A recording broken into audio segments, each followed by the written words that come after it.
Welcome to the Rim Break Rodeo. We hope this video helps. In this video, I will explain how to excel in group discussions. First, focus on active listening. Pay close attention to what others are saying, not just waiting for your turn to speak. This helps you understand different viewpoints and build on their ideas effectively.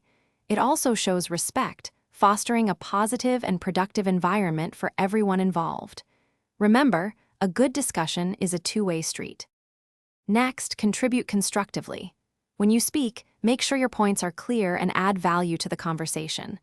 Avoid rambling and get straight to your main idea.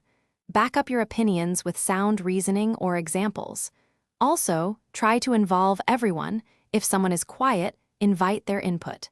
This ensures a richer discussion with varied perspectives. Your nonverbal communication is just as important. Maintain open body language like uncrossed arms and make eye contact with different group members. Speak with a calm, confident, and clear tone, ensuring your voice projects well without being aggressive. It's crucial to avoid interrupting others and to share the speaking time fairly, allowing everyone a chance to contribute. Finally, help guide the discussion towards a productive outcome. Periodically, offer a brief summary of the main points discussed, which helps keep everyone on track. Work towards a consensus or a clear conclusion if that's the goal of the discussion. Always remember to thank everyone for their valuable contributions, fostering a positive and collaborative spirit for future interactions. Thanks for watching. Consider subscribing if we helped you.